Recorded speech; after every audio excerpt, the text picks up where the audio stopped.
누가복음 6장 20절에서 36절까지의 말씀을 봉독해 드립니다. 누가복음 6장 20절에서 36절까지의 말씀입니다. 예수께서 눈을 들어 제자들을 보시고 이르시되 너희 가난한 자는 복이 있나니 하나님의 나라가 너희 것이며 지금 줄이는 자는 복이 있나니 너희가 배부름을 얻을 것이며 지금 우는 자는 복이 있나니 너희가 웃을 것이며 인자로 말미암아 사람들이 너희를 미워하며 멀리하고 욕하고 너희 이름을 악하다 하여 버릴 때에는 너희에게 복이 있도다. 그날에 기뻐하고 뛰놀라 하늘에서 너희 상이 큼이라. 그들의 조상들이 선지자들에게 이와 같이 하였느니라. 그러나 화 있을진저 너희 부요한 자여 너희는 너희의 위로를 이미 받았도다. 화 있을진저 너희 지금 배부른 자여 너희는 줄이리로다. 화 있을진저 너희 지금 웃는 자여 너희가 애통하며 울리로다. 모든 사람이 너희를 칭찬하면 화가 있도다. 그들의 조상들이 거짓 선지자들에게 이와 같이 하였느니라. 그러나 너희 듣는 자에게 내가 이르노니 너희 원수를 사랑하며 너희를 미워하는 자를 선대하며 너희를 저주하는 자를 위하여 축복하며 너희를 모욕하는 자를 위하여 기도하라. 너희의 이 뺨을 치는 자에게 저 뺨도 돌려대며 내 겉옷을 빼앗는 자에게 속옷도 거절하지 말라. 내게 구하는 자에게 주며 내 것을 가져가는 자에게 다시 달라 하지 말며 남에게 대접을 받고자 하는 대로 너희도 남을 대접하라. 너희가 만일 너희를 사랑하는 자만을 사랑하면 칭찬받을 것이 무엇이냐? 죄인들도 사랑하는 자는 사랑하느니라. 너희가 만일 선대하는 자만을 선대하면 칭찬받을 것이 무엇이냐? 죄인들도 이렇게 하느니라. 너희가 받기를 바라고 사람에게 구워주면 칭찬받을 것이 무엇이냐? 죄인들도 그만큼 받고자 하여 죄인에게 구워주느니라. 오직 너희는 원수를 사랑하고 선대하며 아무것도 바라지 말고 구워주라. 그리하면 너희 상이 클 것이요 또 지극히 높으신 이의 아들이 되리니 그는 은혜를 모르는 자와 악한 자에게도 인자하시니라. 너희 아버지의 자비로우심 같이 너희도 자비로운 자가 되라. 예수님은 죄를 사하는 권세가 있는 분이고 불치병을 고치시며 죽은 자를 살리십니다. 그는 누구일까요? 그의 정체성은 무엇일까요? 그는 왜 오셨을까요? 무엇을 하시려고 하는 걸까요? 이런 데 대한 답이 오늘 누가복음 6장 20절부터 이제 펼쳐집니다. 그는 예수 그리스도는 하나님의 통치의 구체적인 실현이라고 말씀하시는 것입니다. 예수라는 성육신과 인격이 하나님의 통치를 이 현실 속에 구체화시킨 것이다. 이렇게 말씀하시는 것이죠. 성경에서 하나님의 나라라고 할 때 그 나라는 영역적인 의미가 첫 번째 특징이 아니고 통치가 첫 번째 의미입니다. 그러니까 하나님의 통치는 예수 안에서 이렇게 구체화되었다라고 선포하는 것이 예수님의 오심이요 목적이며 내용입니다. 오늘 본문식으로 얘기하면 그것은 가난한 자들의 것이며 우는 자들의 것입니다. 하나님의 나라가 부자와 웃는 자의 것이 아니며 가난한 자와 우는 자의 것이라는 건 무슨 뜻일까요? 웃는 자와 가진 자는 세상 통치의 특징을 잘 대변하는 것입니다. 세상 통치의 속성은 강제력입니다. 통제력이죠. 자신의 안전을 지키기 위해서는 이웃을 물리쳐야 되는, 이웃을 힘으로 밀어야 되는 그런 안전입니다. 예수님께서 가르치시는 하나님의 나라는 이웃을 끌어안는, 이웃을 물리쳐서 확보하는 통치력이 아니라라고 말씀하시는 것으로 여기 가난한 자와 부자가 대비되고 있습니다. 그것은 다만 가진 자와 가지지 못한 자, 성공한 자와 실패한 자의 그 갈등이 아니며, 물론 전쟁도 아닙니다. 그러나 세상은 그것이 안전을 보장받기 위한 유일한 방법입니다. 우리가 우리의 현실 속에서도 사회 정의를 원하거나 복지 사회를 구하면 언제나 이 평등이라는 문제가 등장을 하고 분배라는 문제가 등장하고 있습니다. 성경은 이 문제를 세상이 얘기하는 것식으로 하지 않습니다. 세상은 그것이 평등이든 분배든 힘으로 강제에 의하여밖에 실행할 수가 없습니다. 그러나 성경은 그렇게 말하지 않습니다. 누가복음 22장에 가시면 누가복음 22장 24절 이하에 이런 말씀이 나옵니다. 예수님께서 제 마지막 잡히시기 전날 마지막 만찬을 제자들과 하는 자리입니다.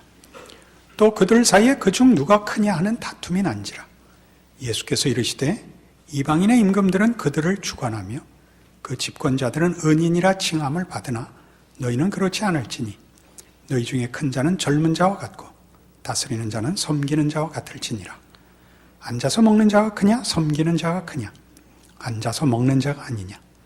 그러나 나는 섬기는 자로 너희 중에 있노라. 너희는 나의 모든 시험 중에 항상 나와 함께한 자들인즉 내 아버지께서 나라를 내게 맡기신 것 같이 나도 너희에게 맡겨 너희로 내 나라에 있어 내 상에서 먹고 마시며 또는 보좌에 앉아 이스라엘 12지파를 다스리게 하려 하노라. 제자들은 예수님의 공생애가 그 마지막에 와서 그 절정기에 예루살렘으로 입성하심으로 대단원의 막을 내릴 거라고 기대하고 있습니다. 예수님의 이스라엘 입성은 이제 그가 제자들과 함께 보낸 3년여의 공생애 속에서 보여준 놀라운 기적과 능력으로 이제 이스라엘을 해방하기 위한 정치적, 물리적 힘으로 이제 마지막에 그 반전을, 승리를 이끌어낼 것이라고 기대하고 있습니다. 그래서 이 밤에 제자들은 누구의 공이 더 큰가 다투게 되었죠. 그러자 예수님이 이방인의 임금들은 그들을 주관한다. 아주 중요한 표현이죠. 25절에 있는. 즉 힘으로 통제를 하죠. 너희는 그렇지 않을지니 너희 중에 큰 자는 젊은 자와 같고 다스리는 자는 섬기는 자와 같을지니라 해서 예수님께서 오셔서 선포하시고 구체화하시고 약속하시고 이루실 나라는 섬기는 나라인 것으로 그 권력과 대비시키고 있습니다.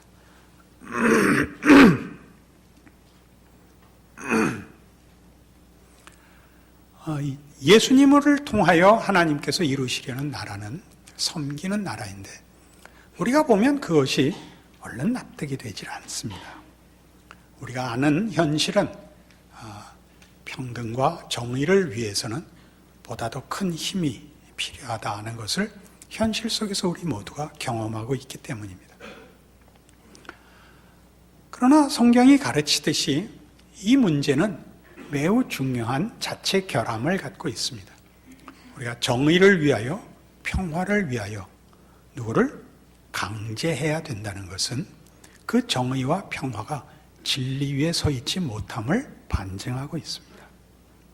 기독교 신앙의 가장 놀라운 점은 그 정의와 평화가 압제에 의하지 않고 강제력에 의하지 않고 예수 그리스도 안에서 실현된다고 선언하는 데 있습니다.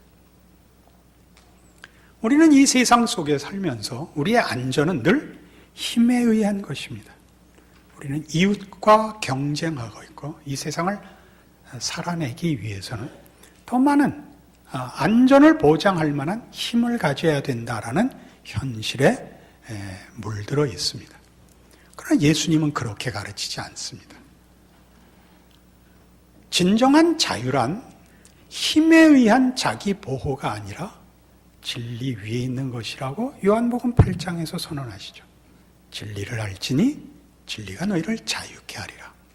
그때 자유는 이런 강제하여 자기 하나만을 보호하기 위하여 남을 압제해야 되는 자유가 아닌 것입니다. 그것이 진리죠. 우리의 안전보장은, 우리의 승리와 우리의 행복은 타인의 불행과 타인의 빼앗김 위에 서 있습니다. 이것이 세상 통치의 한계이지요. 기독교는 그거와 다른 것입니다. 우리가 기독교 신앙을 가지게 되는 가장 큰 이유가 뭐냐 그러면 인간이란 스스로 진리와 자유를, 평화와 정의를 만들어낼 수 없다는 걸 영혼 깊이 깨닫기 때문이죠. 예수 안에만 그것이 있다고 합니다. 우린 진정한 자유가 필요한데 그 자유는 더 이상 싸울 필요가 없는 자유, 더 이상 누구를 압제하고 이웃을 두려워할 필요가 없는 자유가 필요한 것입니다. 그 자유는 진리 위에 서 있다고 아까 말씀드렸는데 진리란 그럼 뭐냐? 성경은 이렇게 답하죠. 내가 곧 길이요 진리요 생명이니라. 예수 그리스도가 진리이십니다. 그것은 무슨 이론이나 개념이나 상상이나 이상이 아닙니다. 예수라는 인격 속에서만 허락되는 것인데 왜냐하면 그분만이 하나님이시기 때문입니다.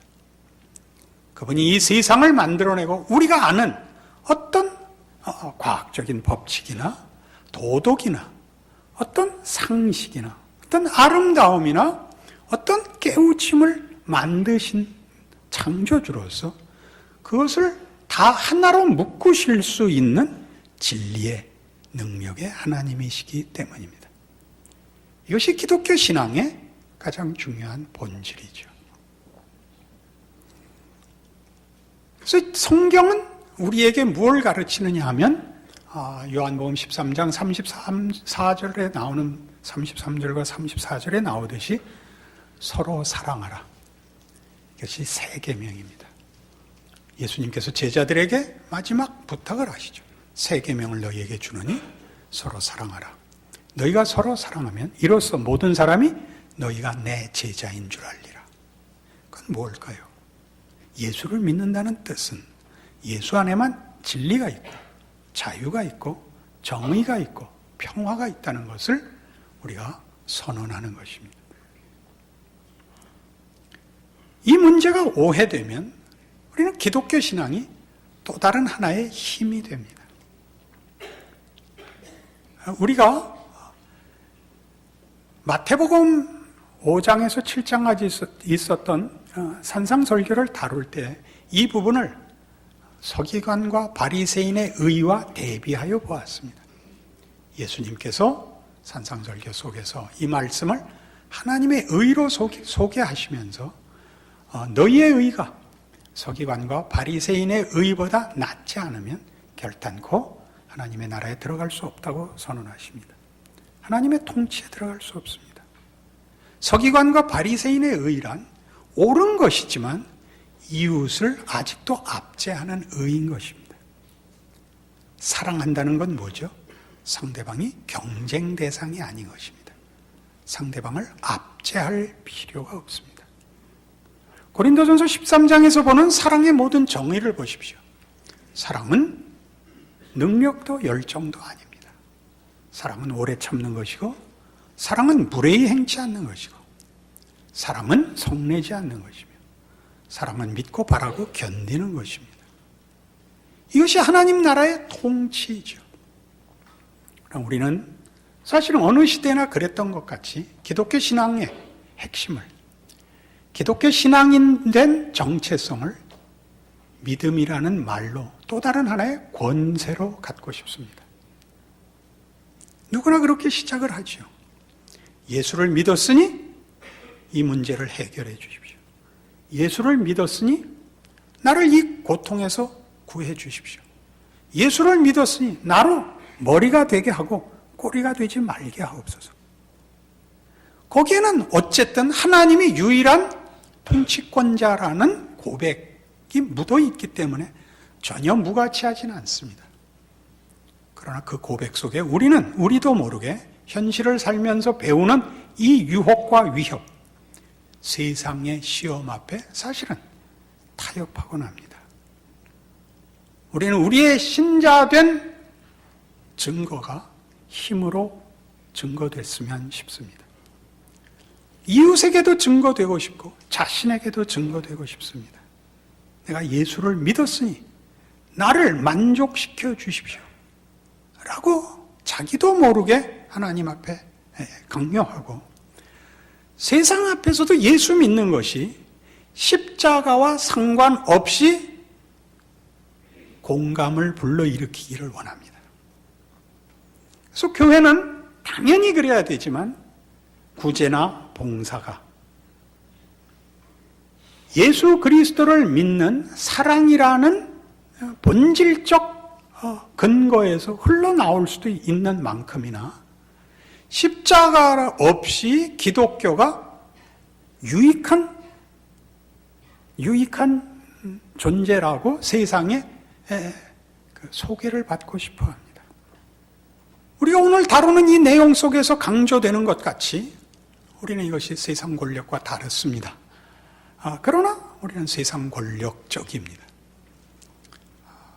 나라를 위하여 기도하고 남북 통일을 위하여 기도하고 세계 평화를 위하여 기도합니다. 그 기도를 한번 조심스럽게 반문해 보십시오. 우리는 남북 통일이 되는 것을 왜 소원할까요? 그것이 더 살기 편해질 거라는 기대 때문입니다. 북의 위협은 늘 신경이 쓰이고 세계 평화가 이제는 어느 나라든 다 평화롭지 않으면 그 시끄러운 짐이 우리의 현실에 파급 효과가 있다는 걸 압니다. 우리는 진정한 하나님의 통치 아래 있는 자로서 우리의 신앙 고백이 갖는 힘을 가지고 봉사하고 구제하는 것이 아니라 이렇게 얘기함으로써 사회 앞에, 시대 앞에 기독교가 반대할 모임이 아니다 라고 마치 구걸을 하고 호소를 하는 것으로 보입니다.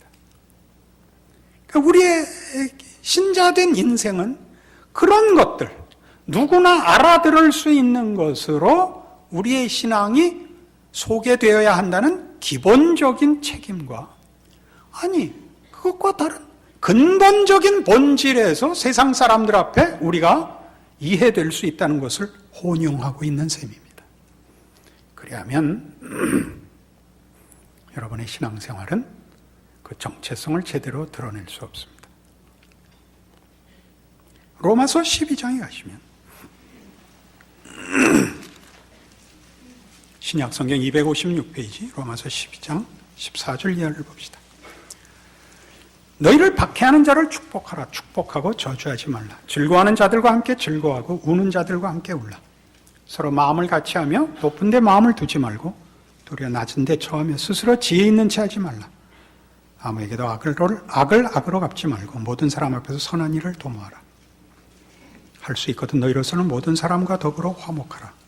내 사랑하는 자들아, 너희가 친히 원수를 갚지 말고 하나님의 진노하심에 맡기라. 기록되었으되 원수 갚는 것이 내게 있으니 내가 갚으리라고 주께서 말씀하시니라. 내 원수가 줄이거든 먹이고 목마르거든 마시게 하라. 그리하므로 네가 숯불을 그 머리에 쌓아놓으리라. 악에게 지지 말고 선으로 악을 이기라. 여기는 분명히 15절에 보듯이 즐거워하는 자들과 함께 즐거워하고 우는 자들과 함께 울라입니다. 가난한 자들을 위한다는 것이 있는 사람들 것을 뺏어오는 싸움이 아닙니다. 저 부자는 왜 남을 안 돕고 자기 혼자 좋은 거 먹고 좋은 거 입고 그러나? 성경이 가르치는 대로 하자면 옷 멋있습니다. 보기에 좋습니다. 좋은 차 타시는군요. 차 참 멋있습니다. 그게 신앙입니다. 당신은 그 많은 돈 갖고 뭐 하고 있어? 이건 기독교 신앙 아닙니다. 그 사람 것 뺏어서 나눠줘야 될 만큼 하나님은 가난하지 않습니다. 당신은 그만큼 배웠는데 왜 그 모양이야? 그건 하지 마십시오. 많이 배우셨군요. 얼굴에 광채가 납니다. 이게 성경이 하라는 얘기예요. 우리는 그 어느 것도 우리가 가졌기 때문에 이웃을 강요할 수 없듯이 우리가 못 가졌기 때문에 이웃을 강요할 수도 없습니다.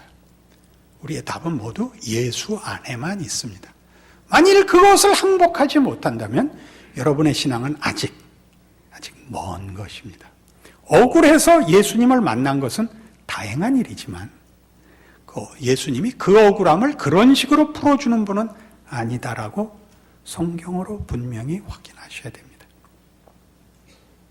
이 문제는 이미 예수님께서 당신의 공생애를 시작하는 서두에 선언하신 말씀입니다. 누가복음 4장에 가시면 누가복음 4장 16절 예수께서 그 자라나신 곳 나사렛에 이르사 안식일에 늘 하시던 대로 회당에 들어가서 성경을 읽으려고 서심해 선지자 이사야의 글을 들이거늘 책을 펴서 이렇게 기록된 데를 찾으시니 곧 주의 성령이 내게 임하셨으니 이는 가난한 자에게 복음을 전하게 하시려고 내게 기름을 부으시고 나를 보내사 포로된 자에게 자유를 눈먼 자에게 다시 보게 함을 전파하며 눌린 자를 자유롭게 하고 주의 은혜의 해를 전파하게 하려 하심이라 하였더라.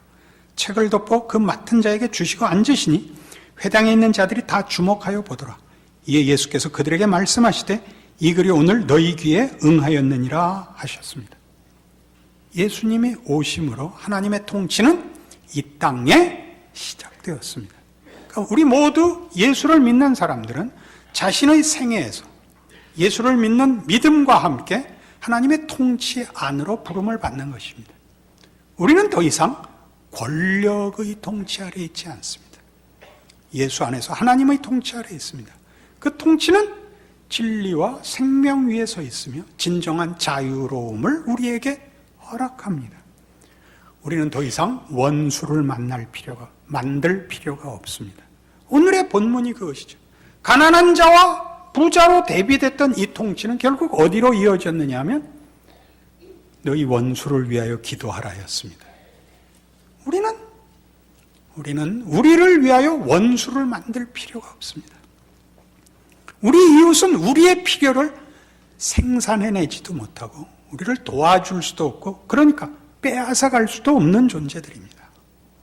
우리의 필요는 다 예수 안에만 있습니다. 여러 교우들이 저에게 그런 호의로 이런 고백을 하는 경험이 있습니다. 목사님을 내가 성공했을 때 만났으면 참 좋았을 텐데요. 이게 무슨 뜻일까요? 가졌을 때 만났으면 저를 팍팍 도와줬을 거다라는 뜻입니다. 여러분은 저를 도울 방법이 없습니다. 여러분은 자신의 신자된 인생을 사는 것이 이웃을 돕는 것이고 이 세상에서 빛과 소금의 자리입니다. 세상을 빛으로 바꾸고 세상을 소금으로 바꾸라 그러는 거 아닙니다. 우리만이 빛이고 소금이라는 것은 세상은 늘 어둡고 늘 부패한다는 사실입니다. 우리만이 해야 하는 일입니다. 우리만이 가진 정체성이고 우리만이 가진 힘입니다. 그 힘은 강제력이 아닙니다.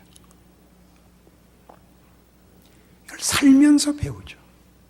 그러니까 신앙의 깊은 자리에 가는 데는 당연히 시간이 필요합니다. 여러분은 세상의 위협과 시험에도 응해야 되고 타협도 하셔야 됩니다. 그래서 세상이 약속한 것에 진정한 실체를 보셔야 됩니다.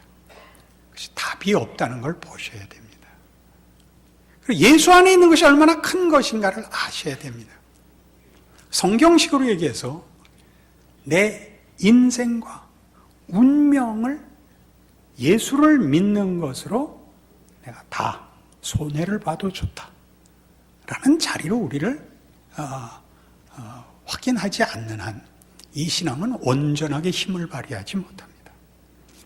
우리가 끊임없이 예수를 믿는 것과 이 세상을 사는 것 두 개를 다 공유하려고 하는 한 우리는 사실 어느 곳에서도 제자리를 얻을 수가 없습니다.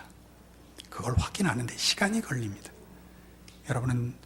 저는 여러분을 이렇게 성급히 강요할 마음이 전혀 없습니다.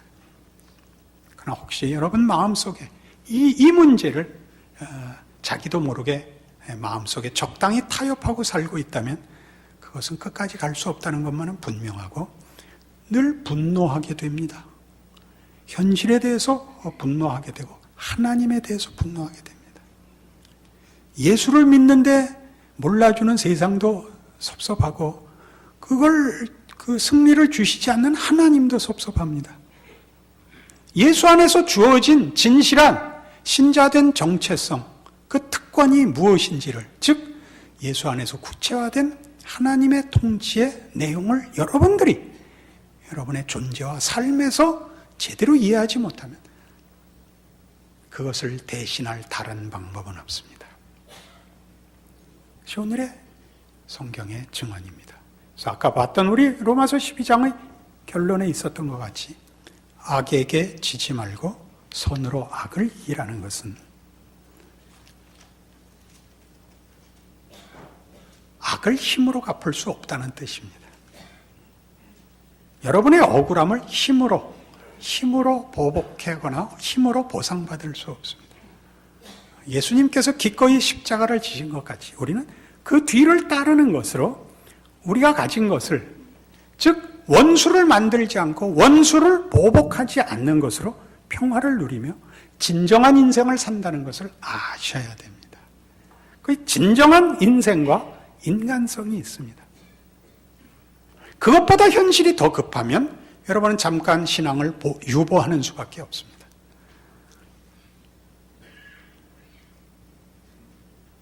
그러나 나이가 들어서도 이 문제를 제대로 이해하고 있지 못하다면 그것은 여러분 자신의 책임입니다. 하나님이 여러분의 기도에 응답하시지 않은 것도 아니요, 충분히 복을 주시지 않은 것도 아닙니다. 여러분들은 아직도 자기 자신을 확보하기 위하여 이웃을 죽여야 되는 세상의 통치에서 벗어나지 못하고 있는 것입니다. 하나님 앞에 핑계댈 수 없는 것입니다. 성경은 분명하게 얘기하기 때문입니다. 예수님은 섬기러 오시고 희생 제물로 오시고 우리 죄를 위하여 십자가에 죽으십니다. 그것은 하나님의 통치의 가장 중요한 증언입니다.